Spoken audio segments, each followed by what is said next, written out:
ऐसे लग रहा है बिल्कुल खाया पिया ना हो कुछ और आराम से कुछ मांगने की इच्छा हो कि यार कुछ दे दो। चलो अभी फिलहाल आगे की तरफ मूव करते हैं। सिद्धि ध्यान से सुन बेटा, माना अभी तू पढ़ के आई है, दिमाग फ्रेश नहीं होगा, भूख भी लग रही होगी, पानी वानी पीना है। चलो ध्यानपूर्वक देखेंगे, सीखने की कोशिश करेंगे। आप लोग भी पढ़ के आए होंगे अभी, दो दो बैच है ना, बड़ी समस्या है यार। तीसरा बैच पढ़ो और उसमें भी फिर केमिस्ट्री पढ़ो। हालांकि केमिस्ट्री तीसरे बैच में भी हो जाती है। क्या चीज नहीं होती बताऊं? मैथ्स। मैथ्स तीसरा पढ़ जाए ना घुमा देता है, मैथ्स तीसरा घुमा देता है। केमिस्ट्री फिजिक्स फिर भी हो जाती है। चलो है, फिजिक्स और अच्छी तरीके से होती है क्योंकि फिजिक्स में थोड़ा नेचुरली टीचर उभर के बाहर आ जाता है। केमिस्ट्री ये कब हुआ? आजा बस बस बस, पिक्चर शुरू करते हैं। बहुत ही प्यारी सी पिक्चर है जिसका नाम है बॉन्ड एंगल। बेटा बात नहीं प्लीज बच्चा। कुछ बातें पूछूं आपसे, क्या आपको जेड का फॉर्मूला याद है? सर कौन सा जेड? अरे वही Z, valence shell electron of central atom plus monovalent atom plus minus charge minus plus charge divided by 2। और अगर लॉन पेयर निकालने हो तो कैसे करते हैं? Z minus surrounding.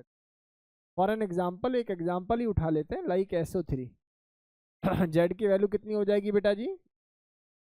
6, क्योंकि 16 ग्रुप से प्लस मोनोवैलेंट नहीं है 0, डिवाइड बाई 2, 3 हाइब्रिडाइजेशन हो गई sp2। लॉन पेयर की संख्या की बात करूं तो 3 माइनस 3 यानी कि 0। वहीं अगर मैं ऐसा कोई सवाल दे देता हूं XeF2F4, 8 plus 0 plus 4 divide by 2 is equal to 6। Lone pair की संख्या हो जाएगी 6 माइनस 6। सराउंडिंग एटम बेटा जी यहाँ पर 6 है, तो वैल्यू कितनी आ जाएगी? 0 हो जाएगी। बोलो गेम समझ में आ रहा है कि नहीं आ रहा? ये पुरानी पिक्चर है, यहाँ तक कोई दिक्कत नहीं है। इससे लॉन पेयर का, इससे बॉन्ड एंगल का कोई लेना देना है, इसीलिए चीज़ें पढ़ाई गई हैं। अब मैं स्टार्ट करता हूँ बेसिकली बॉन्ड एंगल को। देखो कोई तुमसे पूछेगा define bond angle, angle between the bonds. Bond angle की डेफिनेशन क्या होगी? Angle between the bonds. तो चलिए देख लेते हैं। एक्चुअली ना इसके 3 स्टेप हैं सीखने के। सबसे पहले आपको स्टेप नंबर 1 को फॉलो करना है, जो क्या कहता है? जो कहता है first of all calculate the hybridisation of central atom. Calculate hybridisation of central atom. अगर मान लीजिए एक की हाइब्रिडाइजेशन spi, एक की हाइब्रिडाइजेशन sp2i और एक की हाइब्रिडाइजेशन sp3i, मान लीजिए 3 एटम को कंपेयर कर रहा हूं मैं, तो सर sp वाले का तो सीधा सा है कि एंगल कितना हो जाना है? लगभग 180। और sp2 वाले का एंगल लगभग 120 और sp3 वाले का एंगल लगभग 109। तो साफ साफ by using hybridization you can easily distinguish और you can easily arrange. Keep in your mind, मैं मशीन नहीं हूं जो एग्जैक्ट वैल्यू कैलकुलेट कर दूं। मैं केवल और केवल अरेंजमेंट को अरेंज कर सकता हूं कि हाँ भैया ABCD में से किसका ज़्यादा किसका कम। क्या लॉजिक समझ में आ गया? मैं कभी भी अपने फॉर्मूले से ये कैलकुलेट नहीं कर सकता कि NO2 का बॉन्ड एंगल 132 डिग्री होता है, नहीं कह सकता। हाँ ये जरूर है, ये बता दूंगा कि NO2 का बॉन्ड एंगल NO2 नेगेटिव से ज़्यादा और NO2 पॉजिटिव से कम होता है। क्या बात समझ में आ रही है कि नहीं आ रही? तो बहुत बेसिक से इस कॉन्सेप्ट को मैं पढ़ा रहा हूँ, कृपया करके ध्यानपूर्वक सुनिए। ठीक, स्टेप नंबर 2 क्या कहता है जी? स्टेप नंबर 2 कहता है if hybridisation of central atom is same या आर सेम। अगर हाइब्रिडाइजेशन दोनों सेंट्रल एटम की क्या मिल जाए बेटा? सेम मिल जाए, तब देखना है नंबर ऑफ लॉन पेयर। जिसके पास लॉन पेयर ज्यादा उसका रिपल्शन ज्यादा, और ऊपर अगर रिपल्शन होगा तो बॉन्ड एंगल ऑब्वियस है, नीचे वालों को क्या हो जाएगा? कम। सर क्या पढ़ा रहे हो सर? ये ऑक्सीजन है, ये LP, ये LP मोटे होते हैं ना LP, ये H, ये H। आप समझो ये बॉन्ड पेयर है, बॉन्ड पेयर है, लॉन पेयर है, लॉन पेयर है। आप कुछ समझना, नीचे ये 2 हाइड्रोजन थे, ये ऊपर लॉन पेयर है। जब ये रिपेल करेंगे तो ये एंगल क्या हो रहा है? कम। ये देख, ये देख, ये देख, ये देख। अरे गेम समझ में आ रहा है? नीचे वाले एंगल क्या आ रहे हैं? पास, क्योंकि ऊपर वाले रिपेल कर रहे हैं। अरे लॉजिक क्लियर है कि नहीं क्लियर? आप कहोगे बहुत ही बेसिक से क्लियर है, कोई दिक्कत वाली बात ही नहीं है। इसका मतलब एग्जाम्पल के तौर पर मैं तो उससे कहूँ बेटा एक SO3 और एक SO2 है, अब बता बेटा इसका बॉन्ड एंगल ज़्यादा। तो आप एक काम करना, आप सबसे पहला काम जेड निकालना। जेड कैसे निकालोगे? यहाँ क्या आ जाएगा 6 + 0 / 2 = 3। यहाँ जेड कितना आ जाएगा 6 + 0 / 2। सीधी कितनी वैल्यू आ गई बेटा 3। व्हाट अबाउट लॉन पेयर बेटा 3 - 3 0 और व्हाट अबाउट लॉन पेयर 3 - 2 1। अब एक बात बता बेटा, हाइब्रिडाइजेशन इज टिपिकली सेम। दोनों की हाइब्रिडाइजेशन क्या मिल रही है मुझे? सेम। लेकिन अगर दोनों की हाइब्रिडाइजेशन सेम है तो हमें दूसरा स्टेप क्या था? Lone pair. लॉन पेयर जिसके पास ज्यादा होंगे बॉन्ड एंगल उसका कम ही होगा। लेकिन याद रहे ये लॉन पेयर होने का मतलब आप जीरो नहीं बोल सकते, लॉन पेयर होने चाहिए। बोलो गेम समझ में आ रही है कि नहीं आ रही? ऐसा नहीं कह देते जीरो लॉन पेयर से अरेंजमेंट होगी, नहीं होगी। क्या बात समझ में आई? अब तीसरा स्टेप और सबसे ज्यादा इंपॉर्टेंट तीसरी प्रोबेबिलिटी, यही है तीसरी probability main. If central atom hybridisation भी क्या आ जाए बेटा जी? सेम आ जाए। दोनों एटम की, तीनों की, जिसको भी कंपेयर कर रहे हो, और नंबर ऑफ लॉन पेयर्स भी क्या आ जाए बेटा जी? सेम ही आ जाए। लेकिन याद रहे सेम आने का मतलब it is not equal to zero. Zero नहीं होने चाहिए, जीरो पर ये बातें वैलिड नहीं है। जीरो होगा तो सराउंडिंग एटम अगर सेम है तो एंगल सबका क्या हो जाएगा? बराबर। सिखाऊंगा आगे चल के, इस बात को मैं आगे चल के आप लोगों को सिखाऊंगा। अब यहां से दो पैरामीटर आते हैं बेटा जी। क्या बोला तुम्हारे टीचर ने? अगर सेंट्रल एटम सेम हाइब्रिडाइजेशन पर आ जाए और लॉन पेयर भी क्या रहे? सेम रहे, तो दूसरा मेथड भी फेल हो जाएगा। तो फिर तीसरे पॉइंट पर जाना है, वो क्या है? If central atom are different but surrounding atom are same. एक प्रोबेबिलिटी ये बन सकती है। और दूसरा if central atom are same but surrounding atom are different. तो आपकी नॉलेज के लिए बता देता हूं, ऐसे एग्जाम्पल तमाम हैं ताकि आप लोग कंफ्यूज ना हो। जैसे NF3 और PF3 आप देख पा रहे हो क्या? इन दोनों की हाइब्रिडाइजेशन सेम मिलेगी, इन दोनों के लॉन पेयर भी क्या मिलेंगे बेटा? सेम मिलेंगे। लेकिन अगर मैं देखता हूं तो सेंट्रल एटम डिफरेंट है जबकि सराउंडिंग एटम क्या है बेटा जी? सेम। तो पहला वाला केस बन गया। दूसरा वाला केस होगा, देख ऐसे सुन ले। जैसे यहां पर लिख देता हूं मैं OF2 और दूसरा लिख देता हूं OCl2। समझ में आ गया होगा? सेंट्रल एटम क्या है बेटा? सेम, लेकिन सराउंडिंग एटम क्या है? डिफरेंट। अब इस केस में क्या होता है बेटा? इसमें एक बात सर की याद रखनी है, bond angle is directly proportional to electronegativity of central atom and it is just inversely proportional to size of central atom. Sir आप क्या प्रेफर करोगे, साइज या electronegativity? I will prefer size. Size central atom का मुझे क्या चाहिए? छोटा, ताकि बॉन्ड एंगल क्या हो जाए? बढ़ जाए। बोलो लॉजिक समझ में आ रहा है? जबकि दूसरी बात अगर मैं यहां आ जाता हूं तो bond angle is just directly proportional to size of surrounding atom. भाई सेंट्रल एटम तो सेम ही हो गया, तो सराउंडिंग एटम के साइज पर ही डिपेंड करेगा। And electronegativity of surrounding atom के इनवर्सली। तो मैं बात पल्ले पड़ी? अरे हाँ या ना? मैं तुम्हारी नॉलेज के लिए एक बात बता देता हूं, आप इसमें भी किसको प्रेफर करें?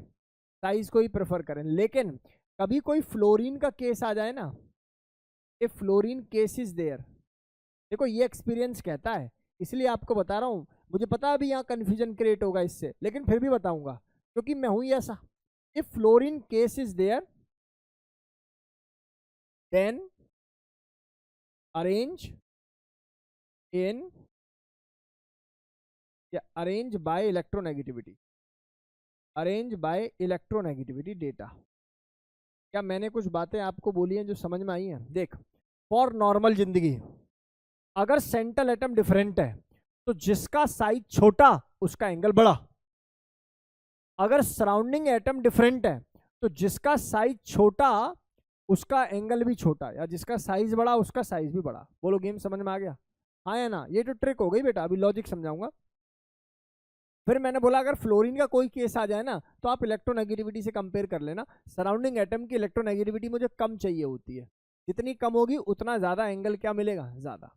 बोलो गेम समझ में आ रहा? अभी कैसे यूज करते हैं सीखेंगे। चलो लॉजिस्टिक बात समझ। देख बेटा ये A है, ये B है और ये B है, समझियो बात को। और ये C है, ये भी B है और ये भी B है। मैंने लेट कर लिया ए की इलेक्ट्रोनेगेटिविटी सी से क्या है बेटा जी, ज़्यादा है। आप मुझे बताओ, जो पहले इलेक्ट्रॉन बीच में रहे होंगे क्या वो इलेक्ट्रॉन ए की तरफ मूव नहीं कर जाएंगे इस बॉन्ड के, क्योंकि ए ज़्यादा इलेक्ट्रोनेगेटिव है, खींचेगा ना।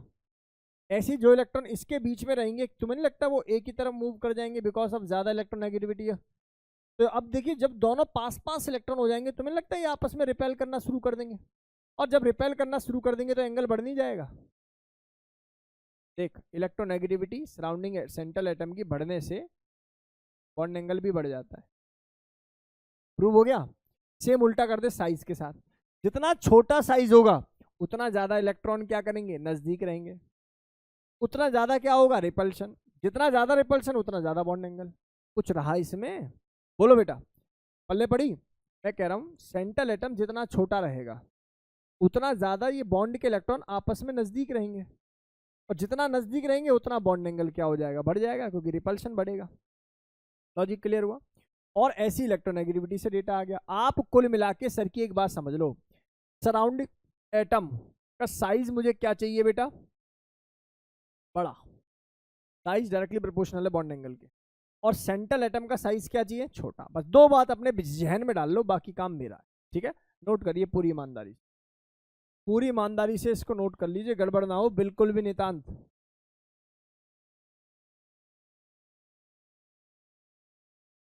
आता है H2S और H2F वाला।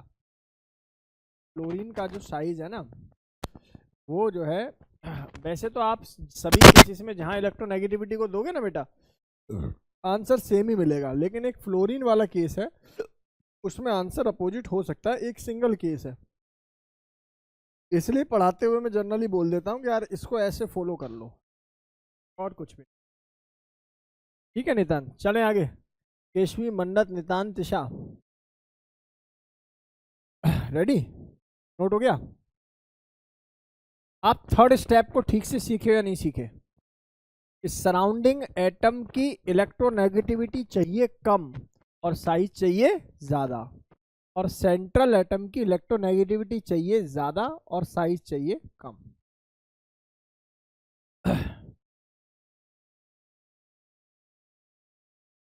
एक से ज्यादा हुए तो एंगल फिर बदल जाएंगे, फिर स्ट्रक्चर से ही निकलेगा। ये तो तब है ना जब स्ट्रक्चर ही ना बनाना हो। चले आगे आयुष, चले आगे बेटा, पूरी दिमाग आज खोल दूंगा तुम्हारा, टेंशन ना लो। मजा आ जाएगा आप लोगों को रात में पढ़ने में। बताइए पहला सवाल, पहले इसका सबसे पहला काम क्या है, क्रम बताइए अपना सर। हाइब्रिडाइजेशन, 5 + 0 - 1 / 2, आंसर आ गया 3। और लॉन पेयर कितने हो जाएंगे बेटा, 3 - 2 यानी कि 1। हाइब्रिडाइजेशन कितनी हो जाएगी, sp2। यहाँ आ जाइए सर, यहाँ जरा जेड निकाल के दिखाइए मुझे। 5 - 1 / 2 that is 2। Hybridisation will be sp, hybridisation will be sp2। भैया लॉन पेयर संख्या यहाँ कितनी हो जाएगी, 0। लॉन पेयर तो मैं बाद में देखूंगा, सबसे पहले देखूंगा sp2 और sp, इसका एंगल ज़्यादा होगा। क्या पल्ले पड़ा ये सवाल? वीर, वीर और हर्ष, बहुत ध्यान से देखो बेटा, समझने की कोशिश करो प्यारे बच्चों। हाँ, कहाँ पे, लेफ्ट में?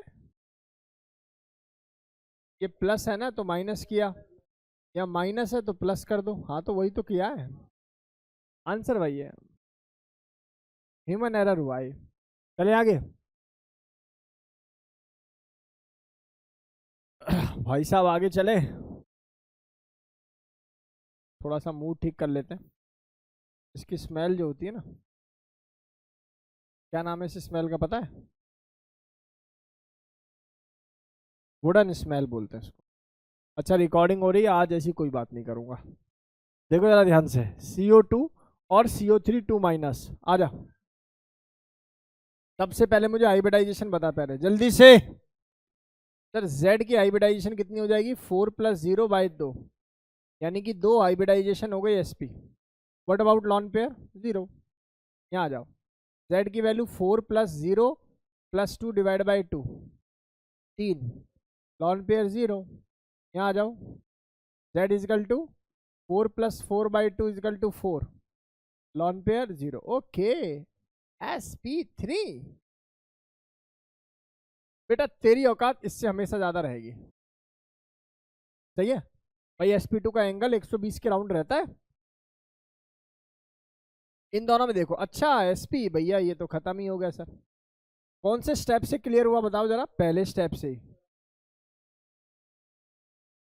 वैसे मत सोचो, गड़बड़ हो जाएगी इस केस में। आपको बोल रहा हूँ भाई, सीधी बात सुन लो सर की, जो स्टेप वाइज नहीं चलेगा उसको दिक्कत होगी। पहला स्टेप क्या था? सेंट्रल एटम की हाइब्रिडाइजेशन से डिस्टिंग्विश करना। अगर हाइब्रिडाइजेशन सेम आ जाए तब लॉन पेयर पे आना, वो भी सेम आ जाए तब फिर देखना सराउंडिंग एटम और सेंट्रल एटम कौन। इसके अलावा तुम स्टार्टिंग में देखने लोगे तो मारे ही जाओगे भाई, कॉन्सेप्ट ही बिगड़ जाएगा फिर तो। अगला XCF2, जेड बता, जेड बता। 8+2 divide by 2 is equal to 5। Lone pair की संख्या कितनी हो गई? 3।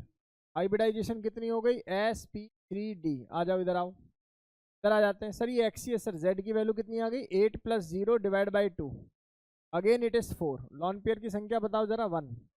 यहाँ आ जाओ, z की वैल्यू बताइए जरा मुझे? 8+4 डिवाइड बाई 2 है। लॉन पेयर कितने आ जाएंगे बेटा जी? अब सर एक बात बताओ, ये sp3d आ रहा है, ये sp3 आ रहा है, और ये हमारे पास आ रहा है sp3d2। तो कैसे होगा सर? फोटो बना के होगा। आप पहले इस बाई का फोटो बना लेते हैं, देखना जरा ध्यान से सुनो। ये एक्सी है, एक्सीएल पे लॉन पेयर होते हैं, याद हो तो आपको। और ये फ्लोरिंग है। लगभग लगभग एंगल 90 से भी छोटा मिल रहा है, क्योंकि थोड़ा बहुत रिपल्सन भी, एंगल थोड़ा सा छोटा ही मिलेगा, 90 डिग्री के अराउंड। ठीक है, अरे हाँ है ना?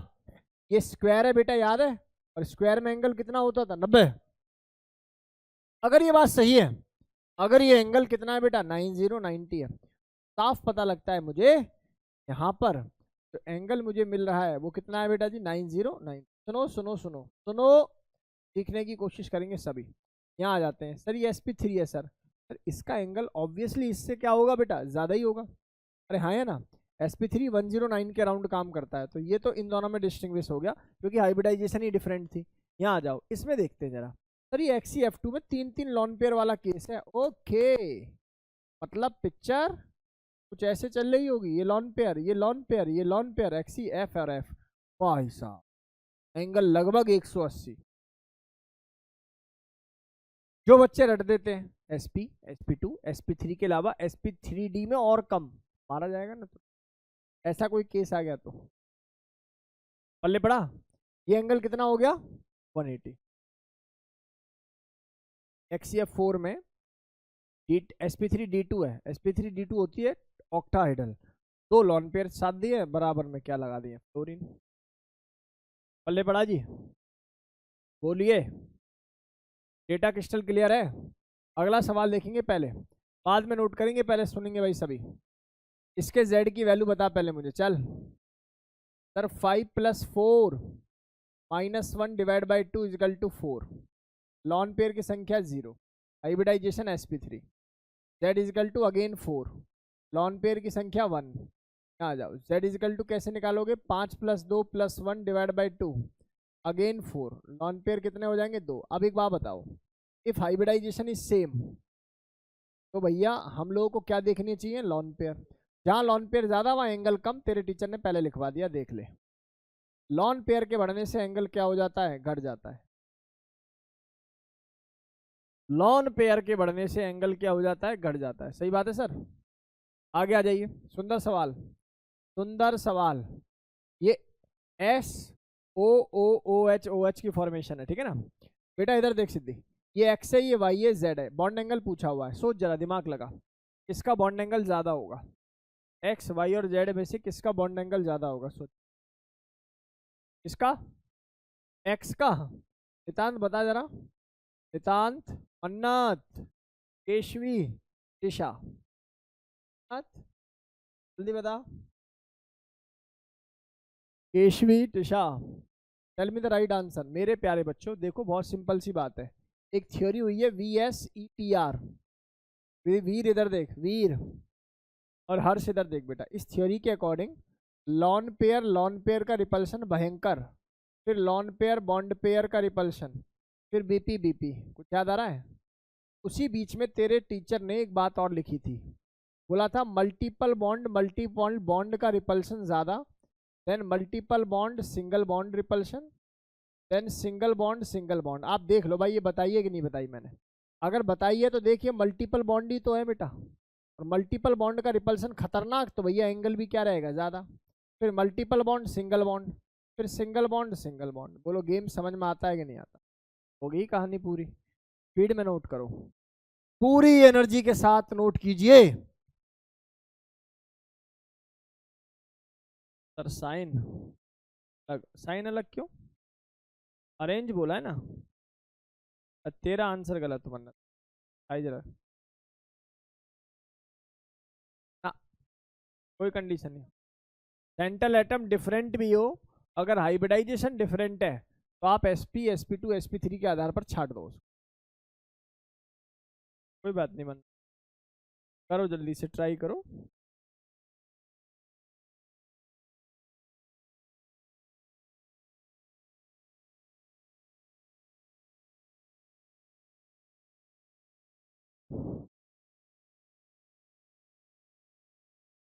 आज मैंने क्लास 12th में D&F ब्लॉक पढ़ा दिया है। आपकी क्लास के कुछ बच्चों को मैंने 12th क्लास में डाल दिया है, कुछ बच्चों को और भी डालना है।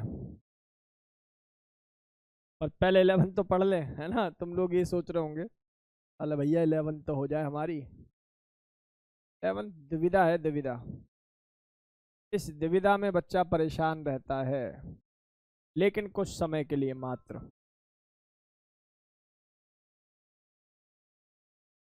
आगे बढ़े प्यारे बच्चों, क्या आगे बढ़े?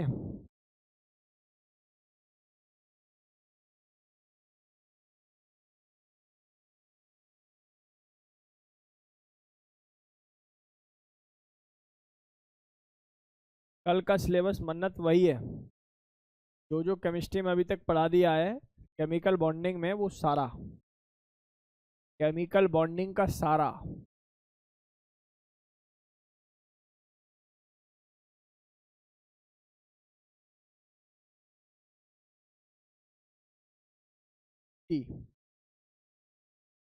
अरे ये बता आंसर सही है गलत है?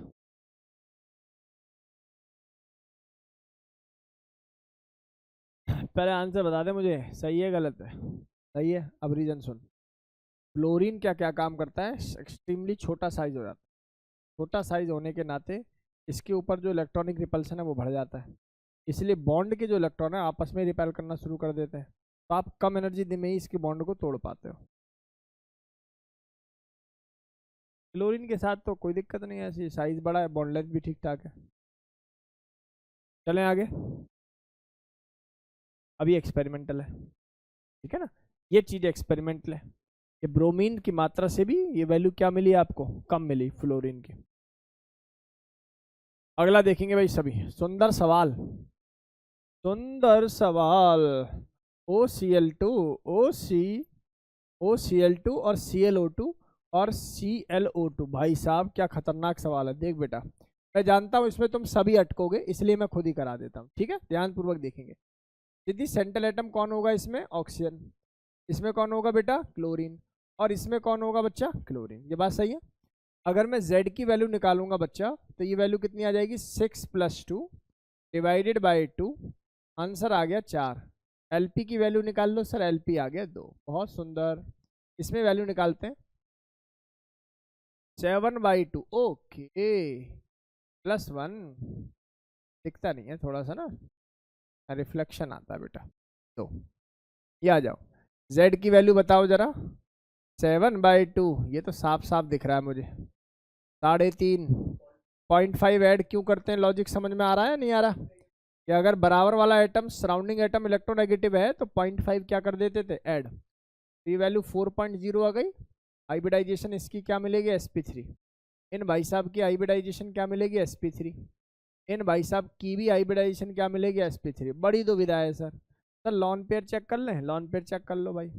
इसमें तो और नंबर ऑफ इलेक्ट्रॉन आएंगे, आप लोग जानते हो। ClO2 पढ़ाया ना मैंने, और नंबर ऑफ इलेक्ट्रॉन पढ़ाया नहीं पढ़ाया? पहले तो ये बताओ। जिसने बोला नहीं पढ़ाया भाई साहब बहुत मारूंगा। जहां मैंने तुम्हें डाइमराइजेशन पढ़ाया होगा NO2 का, वहां ClO2 जरूर पढ़ाया होगा। बोला होगा कि ClO2 डाइमराइज नहीं होता। क्यों नहीं होता? क्योंकि वो अपने ऊपर ही इलेक्ट्रॉन को घुमाता रखता है because of presence of vacant D orbital, याद आ जाना चाहिए। जबकि NO2 क्या करता है? डाइमराइज हो जाता है हाई टेम्परेचर पे। चलो काम की बात सुनो। काम की बात कुछ और थी, लो टेम्परेचर पे होता है डाइमराइज। इधर देखो भाई, काम की बात ये है कि सर देखो जहां भी ऑड इलेक्ट्रॉन आएगा ना, कौन सा इलेक्ट्रॉन आएगा? Odd number of electron. यार उसका ना रिपल्शन हमेशा ज्यादा मिलेगा, समझो इस बात को। उसका रिपल्शन क्या मिलेगा? हमेशा ज्यादा। सर मतलब ठीक है आप जो कह रहे हो समझ में आ रहा, लेकिन मजा नहीं आ रहा, कॉन्फिडेंस नहीं आ रहा। देख बेटा, कॉन्फिडेंस आता है इसकी फोटो बनाने से। कैसे बना? ClO2 में ये Cl होता है, ये डबल बॉन्ड O होता है, ये O होता है, ऐसे नहीं। ठीक है भाई। और यहाँ तो ऑड नंबर ऑफ इलेक्ट्रॉन है, ये तो समझ में आता है कि sir odd number of electron होने की वजह से इसका जो रिपल्शन है वो मैक्स रहेगा। रिपल्शन अंदर मैक्स है तो एंगल भी क्या रहेगा बेटा जी? मैक्स रहेगा। सब आ रहे हैं समझ में? सर इन दोनों में कंफ्यूजन था मेनली तो, कि सर यहाँ कैसे पहचाने, यहाँ भी 2 लोन पेयर, यहाँ भी सेंट्रल एटम ये और फलाना। तो अब आप क्या काम कर सकते हो? एक तो ये काम कर सकते, देखो यहाँ वो वाला थर्ड वाला स्टेप क्यों यूज नहीं होगा बताए? देखिए यहाँ सेंट्रल एटम डिफरेंट है, एक सराउंडिंग भी डिफरेंट है, तो आप नहीं कह सकते, आप थर्ड स्टेप पे नहीं जा सकते, आपको फोटो बनाना ही पड़ेगा। और फोटो बनाते हुए ये पता लगता है कि सर ये सिंगल बॉन्ड का रिपल्शन है और ये मल्टीपल बॉन्ड सिंगल बॉन्ड का रिपल्शन है। ये रिपल्शन नो डाउट खतरनाक होगा और ये वाला जो एंगल है एक्सट्रीमली बड़ा होगा इससे। इसलिए इस सवाल का आंसर कुछ ऐसा होगा। Cl2 पे ऑड नंबर ऑफ इलेक्ट्रॉन होता है जो अपने ही क्लोरीन पे घूमता रहता है। जब इलेक्ट्रॉन एटम पर ही है तो ऑब्वियसली रिपल्शन वो सबको ज्यादा देगा, तो एंगल को क्या करेगा? बढ़ा देगा। नितांत पल्ले पड़ी ये बात? नितांत, नितांत, मन्नत, केशवी, तिशा, बेटा जल्दी बताओ।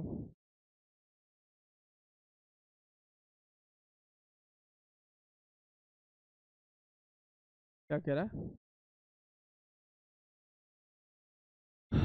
कहाँ पे? यहाँ पे लगा दे डबल तो और ज्यादा रिपल्शन। हाँ, अरे माइनस सराउंडिंग एटम पे आता, सिखाया नहीं था अभी इसमें जब LDS पढ़ा रहे थे। चलें बेटा आगे, भाई साहब चलें आगे। कुणाल आगे बढ़ जाए। अगला सवाल देख, सुंदर सवाल, तेरे मतलब का सवाल है। अब देख इस सवाल को ध्यानपूर्वक दे बेटा। ये नाइट्रोजन है, फास्फोरस है, आर्सेनिक है, एंटीमनी है। मुझे पहले जेड बता, जेड निकलेगा? सर जेड क्यों नहीं निकलेगा? कितना आ जाएगा बेटा? 5 + 3 divide by 2 is equal to 4। Lone pair क्या हो जाएगा बेटा जी? 1। अच्छा इसमें निकलेगा जेड। सर आपने एक बात बताई थी, अगर थर्ड पीरियड का एलिमेंट है तो सराउंडिंग एटम कैसा होना जरूरी है? इलेक्ट्रोनेगेटिव। अगर नहीं है तो हाइब्रिडाइजेशन नहीं आएगी। क्या आप देख पा रहे हो फॉस्फोरस थर्ड पीरियड या थर्ड पीरियड से बाद के एलिमेंट में ऐसा कहा जाता है? सर बिल्कुल इलेक्ट्रोनेगेटिव है क्लोरीन, तो यार yes it can show the hybridisation. अगर यहाँ हाइड्रोजन होता, नहीं होता, फिर एंगल 90 के राउंड रहता है, याद रखना। अगर हाइब्रिडाइजेशन नहीं है तो प्योरली पी ऑर्बिटल इन्वॉल्व होते हैं, उनका एंगल 90 के अराउंड रहता है, जैसे 92, 91, 93 इस तरीके से। कितना आ जाएगा? 3 डिवाइड बाई 2, तो ये वैल्यू कितनी आ जाएगी? 4। और लॉन पेयर की संख्या अब भी कितनी आ रही है? 1। यहाँ आ जा, जेड की वैल्यू अगेन 4 और यहाँ लॉन पेयर भी कितना आ जाएगा बेटा जी? 1। यहाँ आ जा, जेड की वैल्यू फिर से 4 और लॉन पेयर कितना आ जाएगा? 1। बेटा जी यहाँ तो हाइब्रिडाइजेशन और लॉन पेयर सबके बराबर हो गए, तो स्टेप नंबर 3 में आना पड़ेगा। जरा स्टेप नंबर 3 को सभी बच्चे देखें। ये कहता है कि अगर सराउंडिंग एटम डिफरेंट है तो जिसका साइज होगा बड़ा सराउंडिंग का, उसका बॉन्ड एंगल होगा। इसका मतलब मुझे सेंट्रल एटम का साइज, अगर सेंट्रल एटम डिफरेंट है तो मुझे साइज ऑफ सेंट्रल एटम कैसा चाहिए? छोटा। और सराउंडिंग एटम अगर डिफरेंट है तो मुझे साइज ऑफ सराउंडिंग एटम कैसा चाहिए? बड़ा। लॉजिक क्लियर है? तो सर इनमें सबसे बड़ा साइज भाई का है, जिसके सेंट्रल एटम का साइज बड़ा उसका बॉन्ड एंगल सबसे छोटा। पढ़ा है कि नहीं पढ़ा है मैंने अभी? बोलो भाई। साइज के क्या होता है? साइज के क्या होता है? इनवर्सली प्रोपोर्शनल होता है। अगर सेंट्रल एटम की बात हो, सराउंडिंग एटम की जस्ट उल्टा कर देंगे। इधर आ, अगला सवाल देख, अगला देख। भाई ये PF3 है, PCl3 है, PBr3 है, PI3, नो डाउट हाइब्रिडाइजेशन निकल जाएगी। यहाँ तक आते आते वैसे कम हो जाती है, समझदार यहीं से कैच कर लेता है। 5 + 3 / 2 यानी कि 4 और लॉन पेयर की संख्या कितनी हो रही है 1। जेड की वैल्यू 5 + 3 / 2 = 4 और लॉन पेयर की संख्या भी कितनी हो रही है 1। जेड की वैल्यू अगेन 4 और लॉन पेयर की संख्या कितनी हो रही है 1। जेड की वैल्यू अगेन 4 और लॉन पेयर की संख्या भी कितनी हो रही है 1। मेरे प्यारे बच्चों जल्दी बताओ भाई साहब क्या हाइब्रिडाइजेशन होगी, जल्दी से बता दो। Sir hybridisation will be sp3 again sp3 again sp3 sp3। अगर इन तीनों की हाइब्रिडाइजेशन sp3 है तो फंस गए। अब क्या देखना पड़ेगा, सराउंडिंग एटम, और सराउंडिंग एटम का साइज मुझे क्या चाहिए, बड़ा। इसका साइज बड़ा, इसका, जिसका साइज बड़ा होगा उसको बॉन्ड एंगल क्या मिलेगा मुझे, मैक्स मिलेगा। तुम्हें पल्ले पड़ गई बात। सराउंडिंग एटम की इलेक्ट्रोनेगेटिविटी क्या चाहिए बेटा जी, कम, या साइज क्या चाहिए, बड़ा। आपो अगला सवाल देख लो एक बार पहले, सुनो भाई इधर आ। ये OF2 है, वाटर है, और ये OCl3 है, साफ पता लग रहा है। Oxygen oxygen oxygen central atom है। जेड की वैल्यू कितनी आ जाएगी, ऑक्सीजन 6 + 2/2 यानी कि 4। लॉन पेयर की संख्या यहाँ ऑब्वियसली 2 आ जाएगी, यहाँ आ जाएगी क्या, जेड की वैल्यू अगेन 4 और लॉन पेयर की संख्या भी कितनी आ जाएगी 2। Again the value of Z is 4 और लॉन पेयर की संख्या भी कितनी आ जाएगी 2। क्या आपके टीचर ने बात समझाई है कि अगर सराउंडिंग एटम डिफरेंट होगा तो सराउंडिंग एटम का साइज मुझे क्या चाहिए, ज़्यादा बड़ा। साइज मुझे ज़्यादा बड़ा चाहिए भैया, लो इसलिए सबसे बड़ा। अब इन दोनों एटम में सर साइज किसका बड़ा है, अरे मत ढूंढो, फ्लोरीन के साथ कोई केस आता है तो आप इलेक्ट्रोनेगेटिविटी देखो। इस सराउंडिंग एटम की इलेक्ट्रोनेगेटिविटी मुझे कम चाहिए, जितनी कम होगी उतना अच्छा। और कम किसकी है मेरे भाई, खत्म, ना पल्ले पड़ा। इन दोनों में मैंने क्या काम किया, इलेक्ट्रोनेगेटिविटी देख ली, और इन दोनों में मैंने क्या देखा, साइज देख लिया। तेरे टीचर ने ये कहानी तुझे पहली समझा दी है। अगर सराउंडिंग एटम की इलेक्ट्रोनेगेटिविटी कम है तो बॉन्ड एंगल क्या होगा, मैंने पहली बोला है कि फ्लोरीन के केस में इलेक्ट्रोनेगेटिविटी चेक कर लिया करो, बाकी सभी केसेस में साइज चेक कर लिया करो। क्या पूछ रहे हो पूछो। जितनी, हाँ, जितना ज्यादा इलेक्ट्रॉन, जितनी कम इलेक्ट्रोनेगेटिविटी होगी सराउंडिंग की, उतना ज्यादा बॉन्ड एंगल होगा बेटा। हेलो,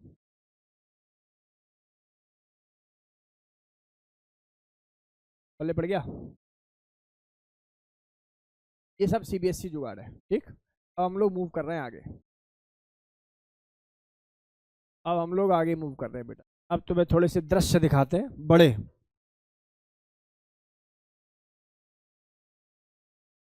केमिस्ट्री पढ़ने के बाद थोड़ी एनर्जी तो आती होगी शरीर में, नहीं आती, नहीं आती, ऐसी चल रहा है, नॉर्मल नॉर्मल चल रहा है, ऐसा आनी चाहिए यार एनर्जी।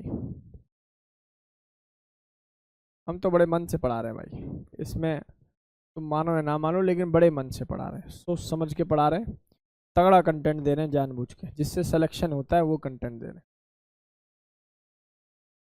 चलें,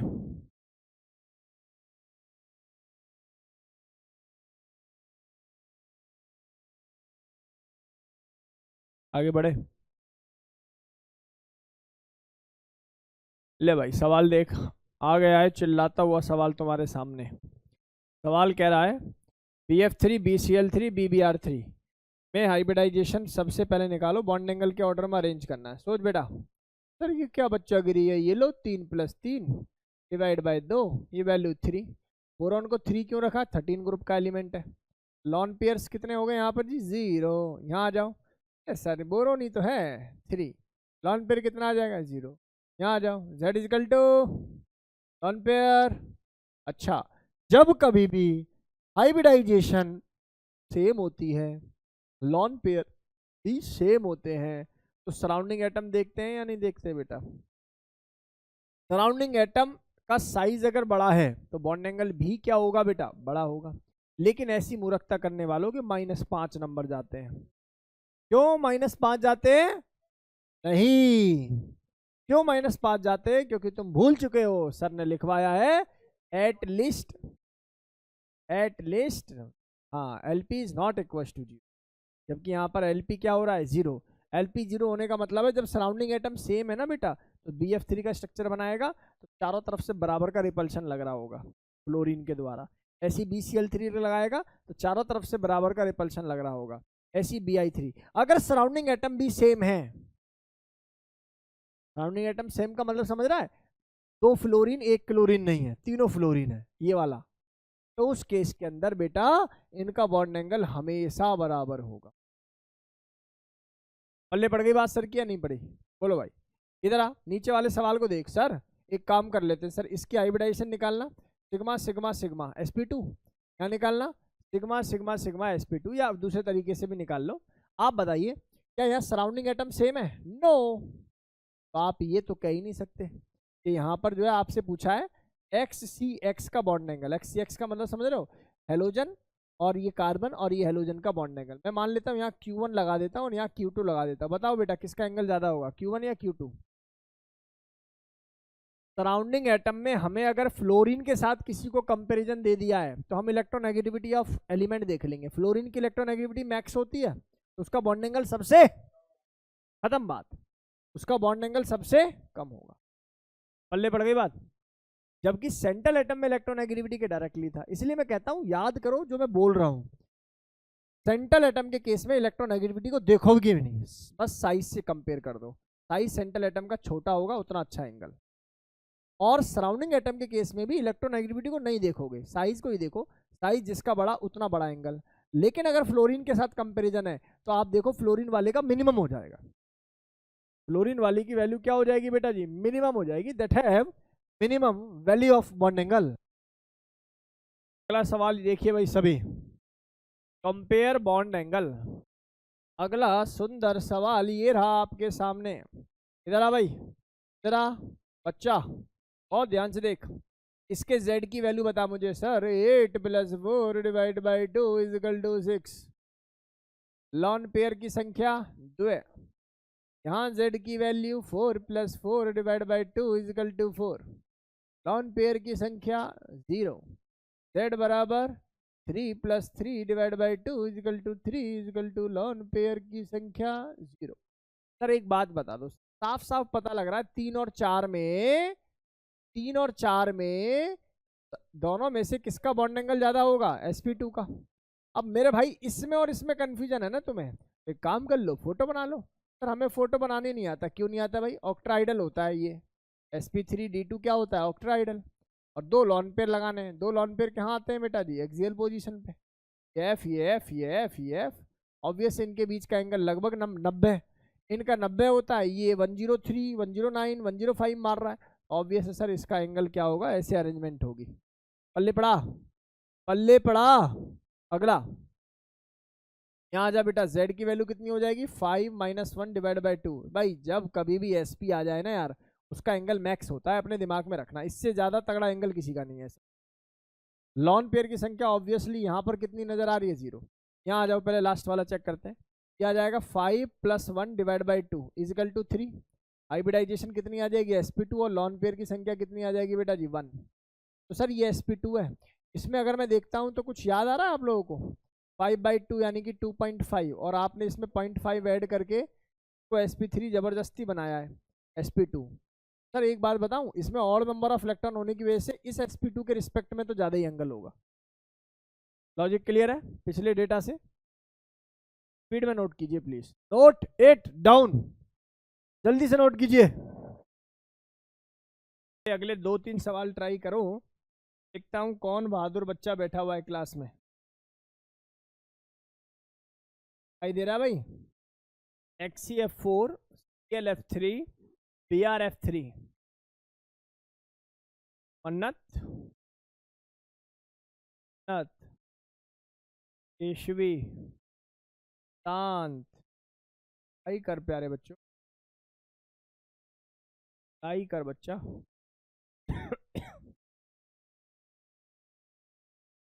तू आज आई क्यों नहीं है बेटा? ऑनलाइन वालों को मैं एब्सेंट मानता हूँ नितांत, बात मैंने पहली भी कही है तुझसे, और तू थर्सडे आता ही नहीं है, मैं देख रहा हूँ तुझे लगातार, थर्सडे फुल एंजॉय में है तू।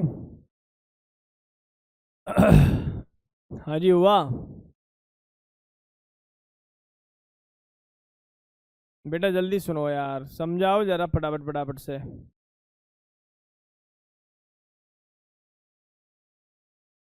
जल्दी जल्दी से इसको कवर करो। मयूरेश ध्यान से सुन बेटा, मयूरेश बहुत ध्यान से सुन, कुछ बातें पढ़ा रहा हूँ, ध्यान से सुन। मैं कह रहा हूँ सबसे पहले बॉन्ड एंगल चेक करने के लिए सबसे पहले चेक की जाती है सेंट्रल एटम की हाइब्रिडाइजेशन। अगर हाइब्रिडाइजेशन डिफरेंट है, जैसे sp sp2 sp3, तो sp का बॉन्ड एंगल ज़्यादा देन sp2 देन sp3। अगर हाइब्रिडाइजेशन सेम आ जाए तो, और लॉन पेयर डिफरेंट हो, तो जैसे जैसे लॉन पेयर बढ़ेगा वैसे वैसे बॉन्ड एंगल क्या हो जाएगा बेटा, घट जाएगा। लेकिन कहीं ऐसा भी हो सकता है कि सेंट्रल एटम भी सेम हो जाए हाइब्रिडाइजेशन, और लॉन पेयर भी क्या हो जाए बेटा, सेम हो जाए। लॉन पेयर सेम होने का मतलब ये बिल्कुल भी नहीं है कि लॉन पेयर का जीरो हो जाना। अगर जीरो हो गया तो फिर उस केस में अगर हाइब्रिडाइजेशन सेम है और लॉन पेयर भी जीरो हो रहे हैं तो सबके एंगल क्या हो जाएंगे बेटा, बराबर हो जाएंगे बेटा, ठीक है। तो यहाँ दो केस बनते हैं, अगर सेंट्रल एटम डिफरेंट है, सराउंडिंग एटम सेम है। सेंट्रल एटम डिफरेंट है तो साइज के क्या हो जाएगा, इन्वर्सली प्रोपोर्शनल, और इलेक्ट्रोनेगेटिविटी के क्या हो जाएगा, डायरेक्टली। और अगर सराउंडिंग एटम डिफरेंट है तो सराउंडिंग एटम के इलेक्ट्रोनेगेटिविटी हो जाएगी इन्वर्सली, और साइज क्या हो जाएगा, डायरेक्टली। इतनी बातें आप लोगों को पता होना चाहिए, ठीक है बेटा। इसका स्क्रीनशॉट ले जल्दी से, एक the screenshot of it. Done. चल, अब मैंने एक सवाल दे रखा है इन बच्चों को। मैंने बोला XCF4 है बेटा, XCF4 है और ClF3 है और BrF3 है। XCF4 है और ClF3 है और BrF3 है। तो मेरा एक छोटा सा सवाल है आप लोगों से, आप खुद देख के बताना भैया। इस केस में हाइब्रिडाइजेशन निकलेगी तो 8 4 डिवाइड बाय 2 6, लॉन पेयर की संख्या 2। और तुम तो इसका यार फोटो भी जानते हो, अभी थोड़ी देर पहले बनाया, 2 लॉन पेयर और 4 फ्लोरीन, लगभग 90 डिग्री का एंगल होता है। बोलो याद है या नहीं। इसमें आ जाते हैं सर, यहाँ आ जाते हैं और यहाँ आ जाते हैं, आप खुद समझना सीखना। सर z की वैल्यू यहाँ कितनी हो जाएगी, 7 + 3 डिवाइड बाई 2, आंसर कितना हो गया 5। और लॉन पेयर की संख्या कितनी हो जाएगी बेटा 2। जबकि यहाँ मैं देखता हूँ तो z की वैल्यू कितनी हो जाएगी, 7 + 3 डिवाइड बाई 2 यानी कि 5, और लॉन पेयर की संख्या 2 हो जाएगी। कितनी हो जाएगी बेटा, 2 हो जाएगी। इसका मतलब ये हो गया कि यहाँ पर मेरे पास यहाँ घपला है, यहाँ घपला है। तो यहाँ देखने के लिए, क्योंकि हाइब्रिडाइजेशन और लॉन पेयर दोनों के क्या हो रहे हैं, सेम, तो मैं क्या देखूंगा, मैं देखूंगा सेंट्रल एटम डिफरेंट है, surrounding atom. Central atom different है, तो जब सेंट्रल एटम डिफरेंट है तो मैं फिर देखूंगा सेंट्रल एटम की इलेक्ट्रोनेगेटिविटी या साइज। साइज चाहिए मुझे छोटा और इलेक्ट्रोनेगेटिविटी चाहिए मुझे बड़ी। तो सर अगर मैं देखूं साइज को तो क्लोरीन का साइज छोटा है एज कम्पेयर टू दिस, इसलिए ये आंसर होगा। बोलो हाँ या ना में जवाब दो। अरे बोलो सर, इसका इसका बताना सर, इन दोनों में कंपेयर करूं तो। सर देखो कंपैरिजन होगा, कैसे होगा देखो जरा, ये क्लोरीन है बेटा, ये फ्लोरीन है, ये फ्लोरीन है, ये फ्लोरीन है, ठीक है। जब यहाँ पर दो लॉन पेयर आएंगे ना बेटा, तो ये दोनों लॉन पेयर ना खतरनाक रिपल्शन पैदा करेंगे, और इस रिपल्शन की वजह से ना फ्लोरीन कुछ ऐसा हो जाएगा, ये ऊपर वाला, और ये रिपल्शन की वजह से ये फ्लोरीन थोड़ा सा ऐसे हो जाएगा। बोलो गेम समझ में आ रहा है कि नहीं आ रहा। इसका मतलब एंगल जो है ना एक्सट्रीमली क्या हो जाएगा बेटा जी, घट जाएगा, 90 से भी कम पहुंच जाएगा। तो यही रीजन है कि यहाँ पर जो ये आंसर है वो ऐसे होगा। बात पल्ले पड़ी क्या मैं बता। नहीं, 3 2 1 गलत आंसर है, 1 2 3 इज द राइट आंसर। ऐसा पल्ले पड़ा।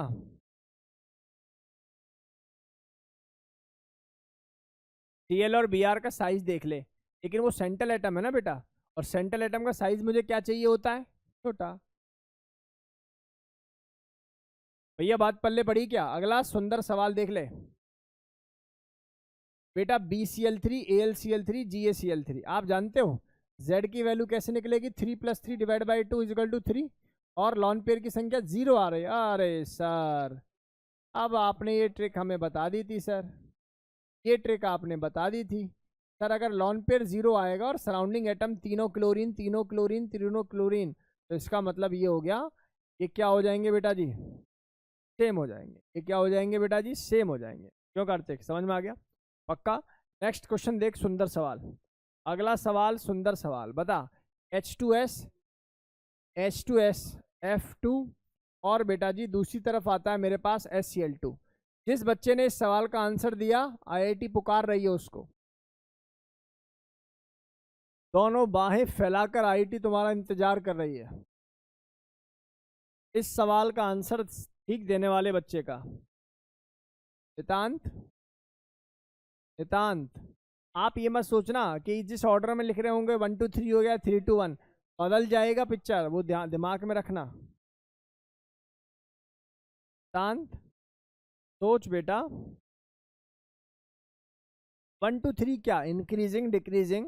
मुझे बता, ज्यादा से कम बता या कम से ज्यादा बता। एक बच्चा कह रहा है, मयूरेश कह रहा है 1 3 2 है, 1 3 2 आ रहा है क्या? और कोई बालक? नितांत, नितांत सोच बेटा। मन्नत, केशवी, त्रिषा, सोचो यार, सोचो यार, आईआईटी का सवाल है भाई, मेडिकल का सवाल है, एम्स का सवाल है, सोचो। मैं बहुत कम सवालों पे लिखता हूँ कि ये सवाल कर दिया तो आईआईटी में सिलेक्शन, देख लेना आप लोग। चलो आ जाओ। 1 3 2 मतलब 1 का सबसे ज्यादा या सबसे कम? सबसे ज्यादा 1 का होगा। ओके, उसके बाद 3 और उसके बाद 2, ऐसा? वेदांत सर थर्ड सबसे ज्यादा। एक बच्चा कह रहा है सर थर्ड होगा सबसे ज्यादा, और सेकंड बीच में, फिर 2 फिर 1, ऐसा? ओके, नितांत कह रहा है sir 3 2 1 is the right answer. और कोई बच्चा तो बता भाई। लगा, तुक्का लगा।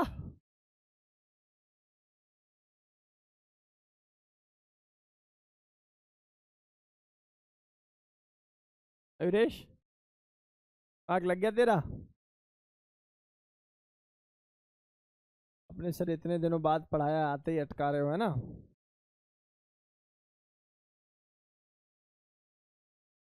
बता बेटा।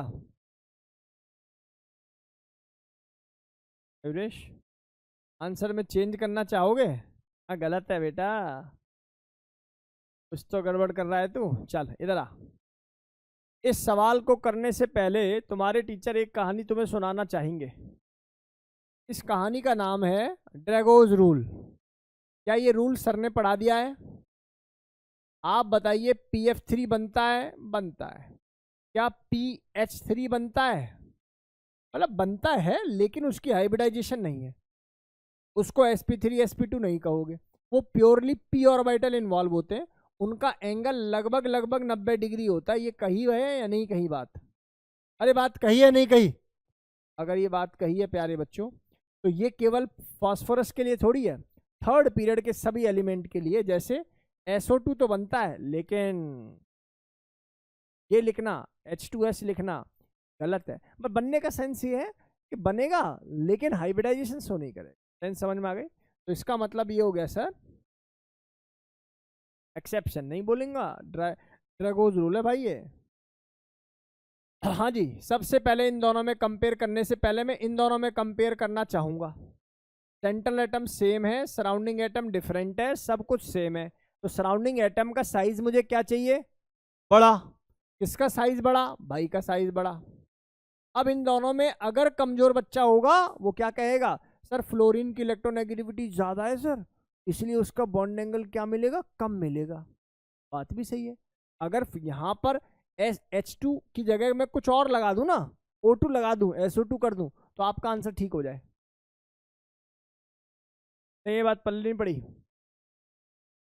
लेकिन यहां इस केस में भाई इसका एंगल होता है लगभग 90, और यहां देखोगे तो यहां मिल रहा है तुम्हें बेटा जी sp3 हाइब्रिडाइजेशन। और sp3 हाइब्रिडाइजेशन का मतलब है एंगल 109 107 105 104 के अराउंड। तो इसका मतलब सर ये एंगल बड़ा है। लिख देता हूं भैया, ड्रैगोज कंपाउंड, ड्रैगोज।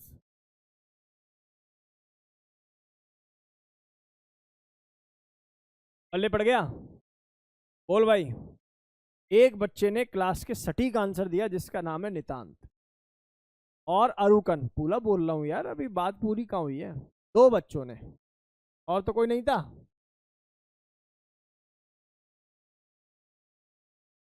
आंसर बोले दोनों गलत? हाँ दोनों गलत, और क्या?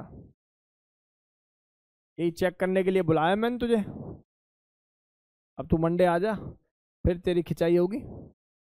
हाँ बता बेटा। थर्ड क्वेश्चन, अगला क्वेश्चन बता। लॉजिक समझ में आ गया मयूरेश इसका या नहीं? बता बेटा, क्या इस सवाल का लॉजिक क्लियर है? अगले सवाल की तरफ देखते हैं बेटा। अगला सवाल बड़ा सिंपल है सर, क्या आंसर होगा सर? z इजिकल टू कितना हो जाएगा 5 plus 3 divide by 2 is equal to 4 और LP 0। सर ये भी 4 0, ये भी 4 0। सब जब जीरो होते हैं ना तो ये देखना है सराउंडिंग एटम क्या सेम है? बिल्कुल सेम। अच्छा सर सेम का मतलब ये ऑक्सीजन ऑक्सीजन, बात समझ में आ रही है? हो सकता है यहाँ F4 होता तो होता, कोई दिक्कत नहीं, तब भी जीरो होते। इनका नंबर सेम होना चाहिए, मतलब ये एक सेंस है मेरा। तो इसका ये एंगल लगभग लगभग बराबर नहीं, पूरा बराबर मिलेगा।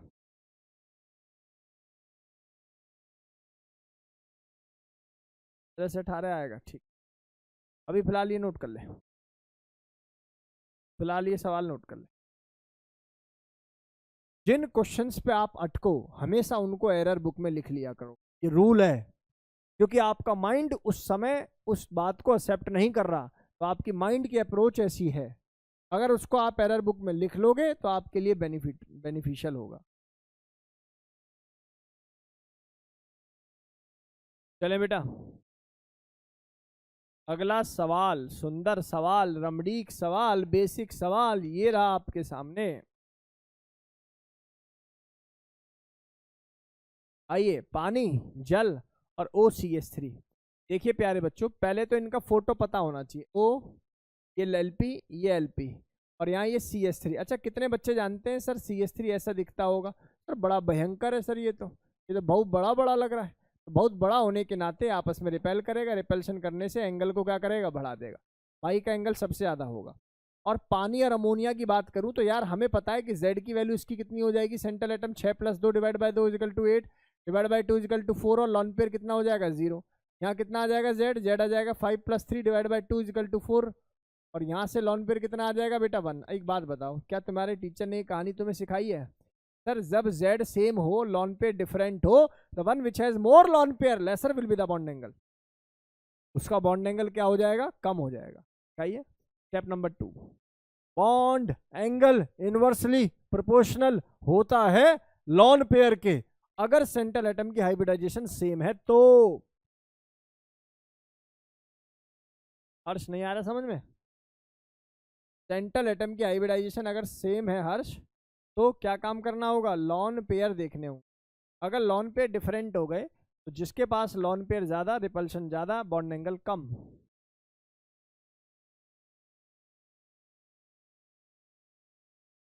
अगला सवाल ये रहा आपके सामने, ClO3 BrO3 IO3। खुद सोचिए बेटा, मेरे हिसाब से Z की वैल्यू कितनी आ रही है सबकी, 7 प्लस 1/2 इजिकल टू 4 और लॉन पेयर की संख्या 1 है, 0 नहीं है, तो बराबर करने की कोशिश नहीं होगी। तो इसका मतलब ये भी 1, ये भी 4 1। अब साफ साफ मुझे एक बात दिखाई दे रही है कि सर यहाँ सराउंडिंग एटम तो सेम है, सेंट्रल एटम डिफरेंट है, और सेंट्रल एटम का साइज मुझे क्या चाहिए, छोटा। आंसर हो चुका है बेटा। बोलो गेम समझ में आ गया कि नहीं आ गया? आसान है भाई साहब, पढ़ना पड़ेगा। दो ही बातें होंगी, या तो पढ़ो या फिर बेटा जी बाद में पढ़ो। पढ़ना तो है स्टूडेंट लाइफ में।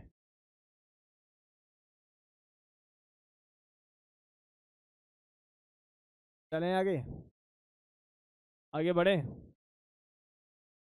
सिद्धि समझ में आ रहा है तुझे? लेट आती है बेटा तू आजकल।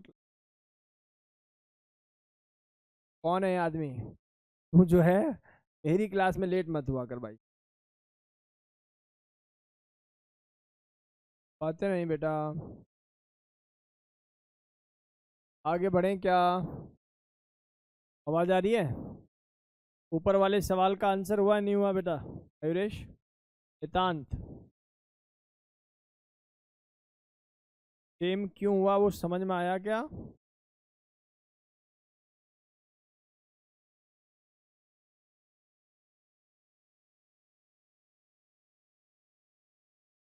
आजा, अगला सवाल बता बेटा। देख बेटा, ये भी समझ में आ रहा होगा सर, यहाँ जो बात होगी वो किसकी होगी सर, 6 + 2 डिवाइड बाई 2।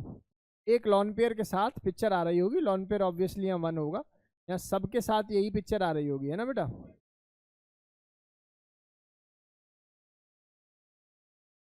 फिर 2 आएगा।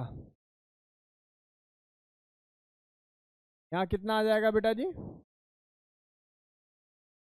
और कितना आ जाएगा ये वैल्यू 1, यहाँ भी 4, यहाँ भी 1। तो सब कुछ सेम है, सराउंडिंग एटम ही तो डिफरेंट है। आप तो जानते हो सर, जिसका साइज बड़ा चल जाता। अब इन दोनों को कंपेयर करना है तो इलेक्ट्रोनेगेटिविटी से भी कर लो या फिर साइज से ही कर लो, फिलहाल कोई दिक्कत।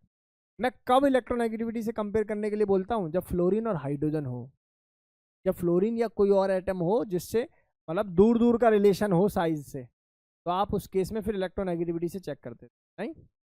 वरना हाइड्रोजन और फ्लोरीन के साइज से कंपेयर करोगे तो आपको फ्लोरीन का साइज बड़ा दिखाई देगा, तो आंसर गलत हो जाएगा।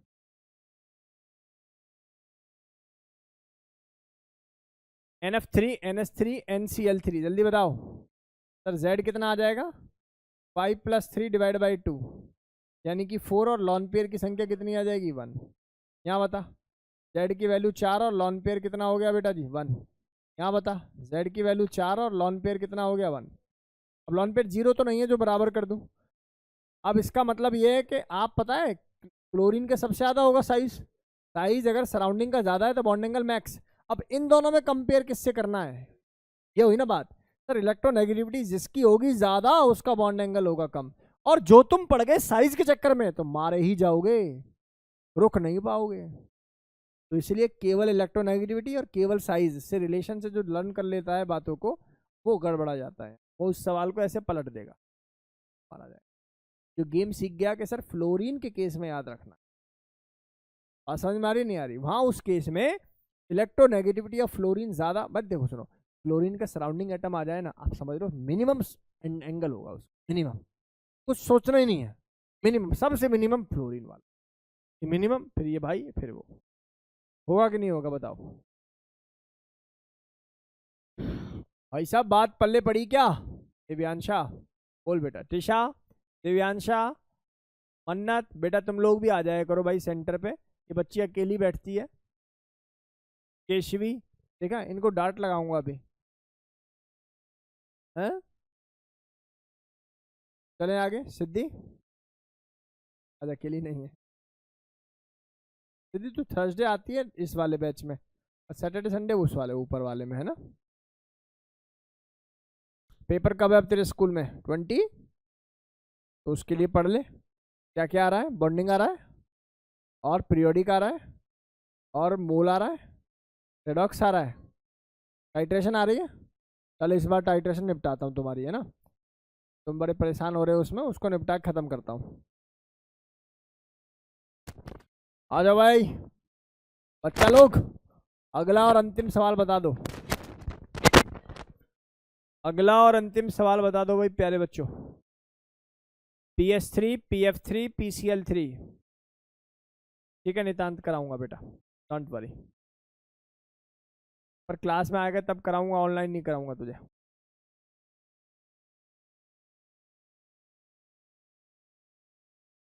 चेक कर लेते हैं क्या आंसर होगा, बोल मयूरेश, त्रिशा, केशवी, मन्नत। ये बहुत ही बेसिक क्वेश्चन पूछ रहे हो सर। जेड की वैल्यू क्या हो जाएगी यहाँ पर कार्तिक, 4 + 3, अरे यार 5 + 3/2, 4, ऐसे लॉन पेयर कितना हो गया 1, 4 1 4 1, ठीक है बेटा। अब इसके बाद ट्रिक क्या बताई थी, ट्रिक क्या बताई थी, सराउंडिंग एटम, सराउंडिंग एटम का साइज क्या है बेटा जी, इसका बड़ा आया ना, अरे बोलो। और इन दोनों में साइज या इलेक्ट्रोनेगेटिविटी देखूंगा, इसकी ज्यादा है तो इसका एंगल क्या होना चाहिए था, कम। इसका कम तो ऐसे पलटने की कोशिश करी जिसने उसमें मार लगनी चाहिए, ड्रैगोज रूल।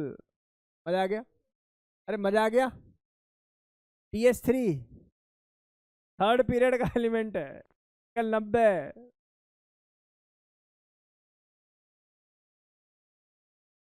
लड़ जाओ, सर पीटने लगो एक दूसरे के, है ना। नितांत ये हुआ सवाल, अविरेश क्या ये सवाल हुआ, केशवी, मन्नत, नितांत, ईशा,